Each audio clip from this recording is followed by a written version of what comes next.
কেমন লাগলো তোমার? খুব ভালো। আমি এটা নিয়ে 3বার এখানে করেছি। আচ্ছা। তো মধুদিকে আমি বারবার ফোন করি আসার আগে। ভীষণ ভালো, ওদের বিহেভিয়ার তো খুবই ভালো। Thank you. আমার শ্বশুরবাড়ি আসামে, আমি সেখানে অনেক আমাকে বলেছে, বাট আমার যেখানে বিশ্বাস আমি সেখানেই আসি প্রত্যেকবার। কোনো প্রবলেম তো হয়নি এত বছরে? কোনো প্রবলেম হয়নি, আমি খুব ভালো সার্ভিস এই পেয়েছি। যে হেয়ারটা শর্ট করালে, এটা তোমার নিজের মানে নিজের চয়েস তো? হ্যাঁ, আমি লং হেয়ার ছিল, শর্ট একটু স্টাইল করলাম, খুব ভালো হয়েছে। Thank you.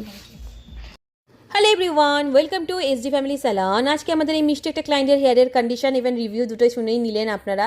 তো ওর হেয়ারটা কতটাই ভালো, ইভেন গ্রোথও হয়েছে, নিচটা কোনো রকম ড্যামেজ হয়নি। তো ওর ভালো লেগেছে, তাই জন্য 3 বছর ধরে আমাদের কাছে সার্ভিস নিচ্ছে। ইভেন এবার ওর ইচ্ছে ছিল শর্ট করেও হেয়ার ট্রিটমেন্টের সার্ভিসটা নেওয়ার, যেটা ওর পারমিশন নিয়েই আমরা শর্ট করেছি। তো যেটার রেজাল্ট এখন আপনারা দেখতে পারছেন যে হেয়ারটা কতটা হেলদি ইভেন শাইনি, যেটা ওর সার্ভিস হয় সেই সার্ভিসটাই ও নিয়েছে। আপনারাও যদি করতে ইন্টারেস্টেড হন, যোগাযোগ করতে পারেন এই নাম্বারে।